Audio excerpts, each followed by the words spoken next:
பெரம்பலூர் மாவட்டம் குன்னம் பகுதியில் சாலை அமைத்த போது புதைந்து போன பல கோடி ஆண்டுகள் பழமையான கல்மர புதைப்படிமம் சன் செய்தி எதிரொலியால் சிதைவின்றி மீட்கப்பட்டுள்ளது. குன்னம் பகுதியில் நீரோடை ஒன்றின் குறுக்கே கடந்த 2020ஆம் ஆண்டு 7 அடி நீளமுடைய கல்மர படிமம் ஒன்றும், அதைத் தொடர்ந்து ஓடை முழுவதும் பல்வேறு கடல்வாழ் தொன்னுயிரினை படிமங்களும் கண்டறியப்பட்டுள்ளன.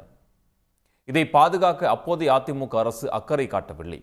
சாலை அமைக்கும் போது கல்மர படிமம் மண்ணில் புதைந்து விட்டதாக சன் செய்தியில் செய்தி வெளியானது. இதையடுத்து வருவாய் மற்றும் சுரங்கத்துறை அதிகாரிகள் நேரில் ஆய்வு செய்தனர். 4 மணி நேர தேடுதலுக்கு பிறகு புதைந்திருந்த 7 அடி நீளமுள்ள கல்மர படிமம் சிதைவின்றி மீட்கப்பட்டது.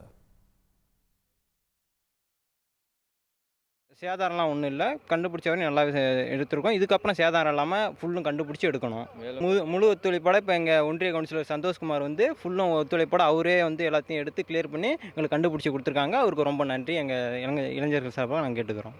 வேலை ஒரு 6 மணி அளவில் ஆரம்பித்து அதிலிருந்து ஒரு 4 மணி நேரம் இந்த வேலை தொடர்ச்சியாக நடைபெற்றது. இது நடைபெற்று இந்த கல்மரம் ஒரு நல்ல நிலைமையில் எந்த ஒரு சேதாரமும் இல்லாமல் கண்டுபிடிக்கப்பட்டுள்ளது. மீட்கப்பட்ட கல்மர படிமம் மாவட்ட நிர்வாகத்தின் வழிகாட்டல்படி சுரங்கத்துறை மற்றும் வருவாய்த்துறையினர் உதவியுடன் சாத்தனூர் கல்மர பூங்காவில் உள்ள அருங்காட்சியகத்திற்கு கொண்டு செல்லப்பட உள்ளது. மேலும் அங்கு இந்த கல்மர புதைப்படிமம் காட்சிப்படுத்தப்பட உள்ளது. உடனுக்குடன் செய்திகளை தெரிந்து கொள்ள சன் நியூஸ் பெல் ஐகானை கிளிக் பண்ணுங்க.